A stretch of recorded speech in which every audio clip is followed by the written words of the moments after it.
ठरलं तर मग मालिकेच्या आजच्या भागामध्ये आपण पाहणार आहोत की आता इकडे सायली जी आहे ती आता साडी वगैरे बदली करून आलेली असते. ते सायली आले हे दिसल्याबरोबर इथे आता कांगावं करायला सुरुवात ना प्रियाने केलेली असते आणि प्रिया सगळ्यांनाच ओरडून ओरडून सांगत असते की तुम्हाला मी सांगत नव्हते का की सायली सुभेदार ही आहे सुभेदार घराण्याची मोठी सून. तुम्हा लोकांना माहिती नसेल पण मी तुम्हा सगळ्यांची ओळख करून देते असं बोलून ती आता सगळ्यांना सायलीची ओळख करून देत असते आणि ती म्हणत असते की हीच ती मुलगी आहे सायली सुभेदार जिने आतापर्यंत खूप मोठा गुन्हा केलेला आहे. मग आता त्याबद्दल बोललं जात असतं आणि तेव्हाच ना सांगितलं जात असतं की या सगळ्या काही गोष्टींमध्ये आपण तर काहीच केलेलं नाही. तू तर 2 खून केलेले आहेस. अगं पण हिने काय केले माहिती आहे का? हिने लहान मुलींची तस्करी केलेली आहे. हा किती मोठा गुन्हा आहे हे तुम्हा लोकांना सुद्धा माहिती आहे ना. आणि हे सगळं काही हिने केलं आहे असंही आता म्हटलं जात असतं. आणि मग जेव्हा या सगळ्या काही गोष्टी सायलीला बोलल्या जातात ना तेव्हा मात्र आता सायली ना सगळं काही ऐकून घेत असते. तिला आता मनस्ताप होत असतो पण दुसरा पर्याय मात्र तिच्याकडे नसतो तिला ऐकून घेतल्याशिवाय. मग त्याच वेळेला ना या सगळ्या काही गोष्टी होत असतात तेव्हा प्रिया म्हणत असते की आता तुझ्या बाळाचं आयुष्य हे किती बेकार आहे. त्याला आता कायमचं ह्या जेलमध्ये सडावं लागणार आहे या भाषेतच आता बोललं जात असतं. आणि जेव्हा या सगळ्या काही गोष्टी बोलल्या जातात ना तेव्हा मात्र आता इकडे असणारी प्रिया सायलीला टोमणे मारत असते आणि सायलीला तोंडाला येईल ते बोलत असते. सायलीला जेव्हा या सगळ्या काही गोष्टी ती बोलते तेव्हा सायली खवळते आणि सायली तिच्या अंगावर पेटून उठते. ती म्हणत असते की इतका वेळ मी ऐकून घेत होती म्हणून जास्त करायची गरज नाही. माझ्या बाळाबद्दल एकही शब्द मी ऐकून घेणार नाही. माझ्याबरोबर बोलत होतीस तोपर्यंत ठीक होतं पण तू आता एक्स्ट्रा बोलू नकोस असंही आता सायली जी आहे ती प्रियाला बोलत असते. तेच आता दुसरीकडे अर्जुन जो आहे तो इन्स्पेक्टर सावंत यांच्यासोबत बसलेला असतो आणि त्यांच्याकडनं सगळी काही इन्फॉर्मेशन काढून घ्यायचा प्रयत्न करत असतो. म्हणजेच आता त्याला असं वाटत असतं की काही झालं ना तरीसुद्धा आपण या सगळ्या काही गोष्टींना एकदा विचारायला हव्यात काय खरं आणि काय खोटं ते. मग आता इन्स्पेक्टर सावंतकडून बरीच इन्फॉर्मेशन अर्जुनला मिळते कारण तसं आता अर्जुनला कळलेलं असतं ना कारण इन्स्पेक्टर निकम यांनी बऱ्याच गोष्टी आता इन्स्पेक्टर सावंत यांना सांगितलेल्या असतात. आणि त्यामुळेच ना जेव्हा इन्स्पेक्टर सावंत यांनी बरोबर योग्य त्या जागेवर रेड टाकल्यावर त्यांना आता ना सोनल आणि त्याचसोबत इथे आता बऱ्याच गोष्टी हाती लागलेल्या होत्या.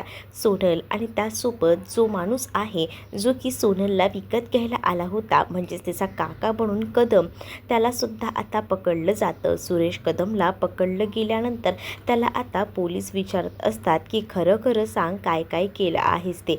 पण तो आता काही खरं सांगायला तयार नसतो. त्याच्याकडून जे काही त्याचं बोलणं आहे ते ऐकून घेतल्यावर तर ना आता इकडे पोलिसांना तो सांगत असतो की हे सगळं काही मी पैशांसाठी केलं. मग आता जी सोनल असते ना तीसुद्धा खूप जास्त रडत असते. सोनल जेव्हा एवढी रडते ना तेव्हा मात्र आता सोनलला कसं कसं शांत केलं जात असतं.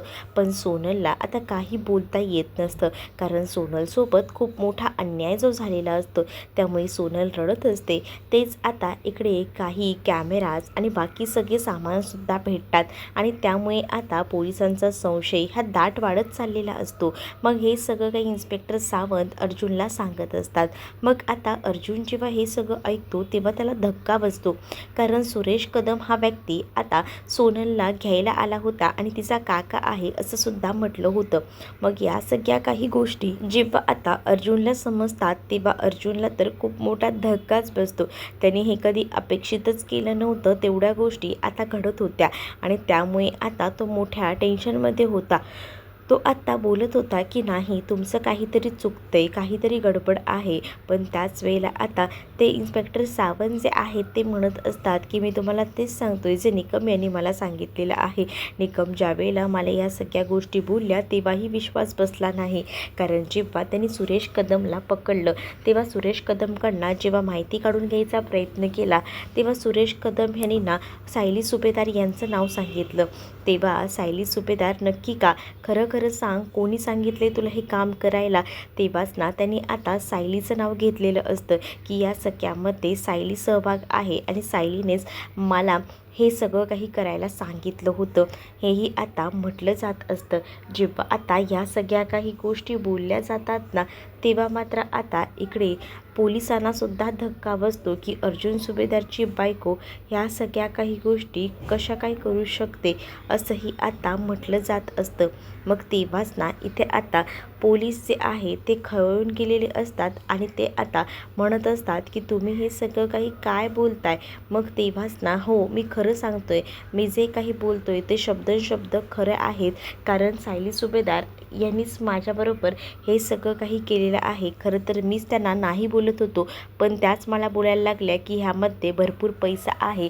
मग मला सांगायच्या की हे असं करायचं, त्यानंतर मुलींचे असे घाणेरडे व्हिडिओ बनवायचे आणि ते विकायचे आणि ते काम त्यांनी एका माणसासोबत मिळून केलं होतं आणि ते सुद्धा त्यांनी मला सांगितलं, असंही आता इकडे सुरेश कदम बोलत असतात आणि सायलीची बदनामी करत असतात. बिचाऱ्या सायलीला काय काय म्हणून सहन करावं लागणार असतं हे सगळं काही. आता पोलीस ऐकतात ना, तेव्हा पोलिसांना तर खूप मोठा धक्काच बसतो. पोलीस म्हणत असतात की तुम्ही हे सगळं काय बोलताय, तुमचं तुम्हाला तरी कळतंय का? तेव्हा पोलिसांना आता तो म्हणत असतो की खरं तर ना, मलासुद्धा ह्या गोष्टी आधी खूप जास्त कठीण जात होत्या, पण खरंच सांगतोय मी, हे सगळं काही त्यांनीच केलं, हे मला त्यांनी करायला भाग पाडलं. आणि जेव्हा त्यांनी मला हे सगळं काही करायला सांगितलं ना, तेव्हा मी त्यांना म्हटलंसुद्धा की हे असं करूया नको, पण त्या मला म्हणाल्या की यात पैसा जास्त असतो. त्यांनी मला ठराविक रक्कम दिली, त्यांनी सांगितलं तसं मी केलं, पैशांसाठी मी सगळं काही केलं असं बोलून ना, आता मात्र त्याने सायलीचं नाव सांगितलेलं असतं. सायलीचं नाव जसं आता तो सांगतो ना, तसं बिचारी आता सायलीला अटक करायचं हे मात्र पोलिसांनी ठरवलेलं असतं. मग आता पोलीस सोनलसोबत काय काय केलं असं देखील आता विचारत असतात. त्यावर आता सायली मॅडमने मला ज्या ज्या काही गोष्टी सांगितल्या त्या सगळ्या काही गोष्टी मी तिच्यासोबत केल्या, हेही आता म्हटलं जात असतं. मग हे सगळं ऐकून ना खूप मोठा धक्का जो काही आहे तो आता बसलेला असतो, कारण कधीच ना अपेक्षा केली नव्हती आणि त्यामुळे पोलिसांनासुद्धा अर्जुन सुभेदारची बायको सायली सुभेदार ही असे कारनामे करते हे ऐकून धक्का बसलेला होता. जेव्हा आता ह्या सगळ्या गोष्टी अर्जुनला कळतात तेव्हा अर्जुनला पायाखालची जमीनच सरकते. अर्जुन म्हणत असतो की हे सगळं काय आहे? मग हे सगळं काही एकूण एक शब्द खरे आहेत असंही आता म्हटलं जात असतं. मग आता तेव्हाच ना विचारलं जात असतं की मला एक गोष्ट सांगा की तुम्ही ज्या ज्या काही गोष्टी सांगताय त्यानुसार मला एकच गोष्ट तुमच्याकडनं ऐकायची आहे आणि ती म्हणजे एकदम व्यवस्थित आणि शांतपणे सांगा. म्हणजे मला हे म्हणायचं आहे की जे काही घडलं आहे त्याला सर्वस्वी जबाबदार कोण आहे? तर सायली सुभेदार. आणि बरोबर, आणि त्याचबरोबर ह्या याच्यातली एकही मुलगी जी आहे ना ती अल्पवयीन नव्हती असं देखील अर्जुन सांगत असतं. पण तेव्हाच ना अर्जुनला आता इन्स्पेक्टर सावंत सांगत असतात की तुम्ही जे काही बोलताय ते सगळं ठीक आहे, पण आम्हाला असं कळलं आहे की त्यातील सगळ्या मुली ज्या आहेत त्या अल्पवयीन आहेत आणि मुख्यत्वे या सगळ्यामध्ये एक गोष्ट चुकीची अशी झाली आहे की जी सोनल आहे ना, जिला आता आपण पकडलं होतं, ती सोनलसुद्धा ना सायली बहिणींबद्दल म्हणजे चुकीचं बोललेली आहे, तिने विरोधात साक्ष दिलेली आहे. त्यामुळे आता ही केस ना स्ट्रॉंग इतकी झाली आहे ना की काय सांगू. आता आपल्याकडे पर्याय जो आहे तो काहीसुद्धा उरलेला नाही आहे. या सगळ्या काही गोष्टी जेव्हा आता बोलल्या जात असतात तेव्हा अर्जुनला तर मोठा धक्काच बसतो. अर्जुन म्हणत असतो की हे सगळं काय आहे? हे सगळं काही शक्यच नाही, कारण आम्ही ना खूप मोठा विश्वास ठेवून त्या माणसाच्या हाती हे सगळं काही सुपूर्द केलं होतं, पण त्या माणसाने एवढी मोठी चाल खेळली असं वाटलंही नव्हतं. मग आता सुरेश कदमला कुठे ठेवलेला आहे? मग सुरेश कदमला बहुतेक कस्टडी वगैरे दिली नाही आहे, पण त्याच्यावर बारीक लक्ष ठेवलेलं आहे. पोलिसांसोबत त्याची ज्या काही गोष्टी आहेत त्या पोलीस त्याला बरोबर करतायत मॅनेज. पण तुम्हाला ना आता मला असं वाटतं की ह्या सगळ्या ज्या गोष्टी ज्या आहेत ना त्या विचारायच्या असतील तर तुम्ही फक्त एकाच व्यक्तीकडे जाऊ शकता, त्या म्हणजे इन्स्पेक्टर निकमकडे गेलात ना की तुम्हाला ह्या सगळ्या काही गोष्टी समजतील, असं देखील आता इकडे असणाऱ्या या इन्स्पेक्टर सावंत यांनी सांगितलेलं असतं. आणि सावंतांकडनं बरीच इन्फॉर्मेशन आता अर्जुनला मिळालेली असते. अर्जुनला आता काही झालं तरी सायलीला निर्दोष सोडवायचं असतं, त्यासाठी ती प्रयत्न करत असतं. मग दुसरीकडे आता सायली ही पेटून उठलेली असते आणि सायली जशी पेटून उठते ना तसं मात्र सायलीने चांगलंच सुनावलेलं असतं. सायली जसं सुनावते तसं मात्र आता प्रियाची बोलती बंद होते. सायलीने तिला सांगितलेलं असतं की तू माझ्या बाळाचा विचार करू नकोस, माझं बाळ आहे ना लवकरच या सगळ्यातून इथून बाहेर पडणार आहे, पण तू ना तुझ्या बाळाचा विचार, कारण माझ्या पाठीशी माझं कुटुंब आहे आणि तुम्ही सगळ्यांनी ना हे गुन्हे करून बसलेले आहात, पण हे गुन्हे मी काही केलेले नाही, मी निर्दोष आहे, फक्त मला खोट्या केसखाली यामध्ये अडकवलं गेलेलं आहे. मग या सगळ्यातून मी तर बाहेर येईनच, मग तेव्हा तुझं काय होईल ना तेव्हा तू विचार कर, कारण आहे ना तू स्वतःचा विचार करण्याची गरज आहे. माझ्या बाळाचा जन्म ह्या पोलीस स्टेशनमध्ये नाही तर तो बाहेरच होणार आहे. असं देखील आता सायली पेटून उठलेली असते आणि ती बोलत असते. सायली जेव्हा या सगळ्या काही गोष्टी बोलते ना तेव्हा मात्र प्रियाला धक्काच बसतो, कारण सायलीला असं वाटत होतं की हिला जर आपण आता ऐकत राहिलो तर ही आपल्याला अजून त्रास देईल आणि म्हणूनच मग आता ह्या सगळ्या काही गोष्टी आहेत ना त्या बोलून दाखवलेल्या होत्या इकडे आता सायली आता जेव्हा प्रियाला सुनावते तेव्हा मात्र आता प्रियाची पूर्णपणे बोलती बंद झालेली असते. प्रियाला काय बोलावं हे समजत नसतं, कारण सायलीच्या पाठीशी तिचं खंबीर असं कुटुंब असतं आणि सायलीच्या पाठीशी कुटुंब असल्यामुळेच ना आता सगळीकडनं ना बोलती बंद प्रियाची झालेली असते, कारण सायलीच्या पाठीशी 10 हत्तींचं बळ असतं आणि त्यामुळे सायलीना जे काही खरं आहे ते सगळं काही इथे प्रियाला बोलून सुनावत होती. प्रियाला जेव्हा या सगळ्या काही गोष्टी बोलून ती सुनावते ना तेव्हा मात्र आता इकडे प्रिया ही खवळते आणि प्रिया तिकडनं निघून जात असते. सायलीने सुद्धा तिला आता गोष्टी बोललेल्या असतात आणि सायली प्रियाच्या आधी निघते आणि त्याचसोबत प्रियाचा संताप होत असतो.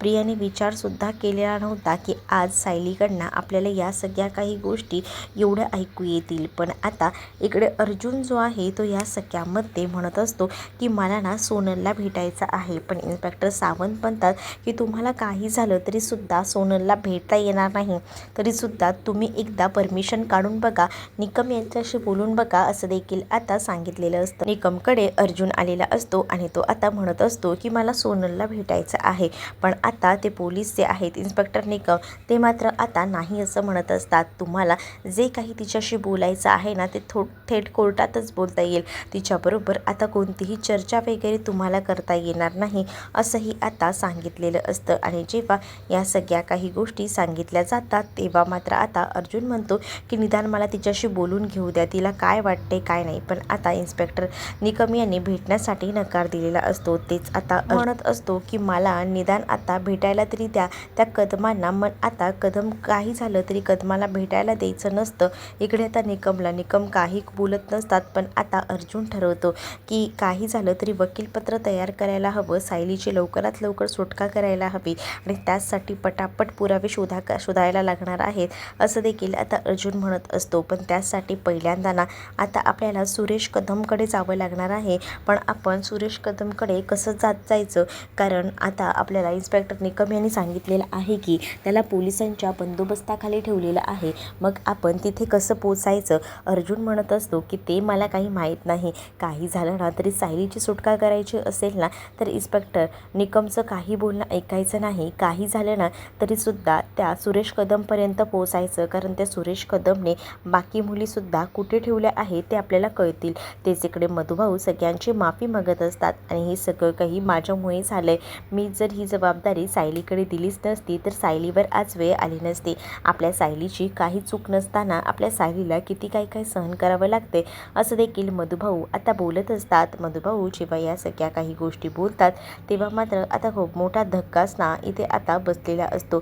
त्यावेळेला आता मधुभाऊ जेव्हा या सगळ्या काही गोष्टी बोलून दाखवतात तेव्हा मात्र आता मधुभाऊंना समजावलं जातं, सांगितलं जातं की तुमची या सगळ्यामध्ये चूक नाही आहे, तुम्ही स्वतःला वाईट वाटून घेऊ नका. तेच इकडे आता श्वेता देखील तितकीच हुशार असते, ती आता या सगळ्यांना मुद्दामून त्रास द्यायचा प्रयत्न करत असते, कारण घरातले ऑलरेडी डिस्टर्बमध्ये असतात आणि तिला असं वाटत असतं की आपण जरा अजून त्यांना त्रास दिला ना तर आपल्या मनाप्रमाणे होईल आणि म्हणूनच मग आता ते त्रास द्यायचं ठरवत असतात. आणि जेव्हा त्रास द्यायचं ठरवतात ना तेव्हा मात्र आता इकडे जी श्वेता असते ती ना मुद्दामून टी व्ही चालू करते.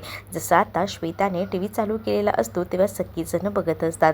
ते तेच आता अश्विन म्हणत असतो की मला माहिती आहे ना, हे सगळं ना कोणीतरी मुद्दामून केलेलं आहे आणि मला ना त्या प्रियावर दाट संशय आहे, असं देखील अश्विन आता बोलू लागतो. तेव्हाच ना आता इथे अस्मिताही म्हणत असते की हो, तू बोलतोयस ते अगदी बरोबर आहे. ती ना कुठच्याही थराला जाऊ शकते, तिला हवंय ना ते मिळवण्यासाठी ती काहीसुद्धा करू शकते. अगदीच ना हे तसंच झालेलं आहे. इथे आता श्वेताने टी व्ही लावलेला असतो आणि त्या टी व्हीमध्ये काहीतरी वेगळंच लागलेलं असतं. प्रतिमा तिला सांगत असते की टी व्ही बंद कर, पण प्रतिमाला आता ती बोलत असते की आपण जर याच गोष्टींमध्ये हरवून बसलो ना तर सारखा त्याचा त्रास होईल, म्हणूनच मी आता जरा वेळ का होईना टी व्ही लावत आहे, असंही आता श्वेता म्हणत असते. श्वेताने मुद्दामूनच टी व्ही ऑन केलेला असतो, कारण तिला ना या सगळ्या काही गोष्टी मुद्दामून घडवून आणायच्या होत्या.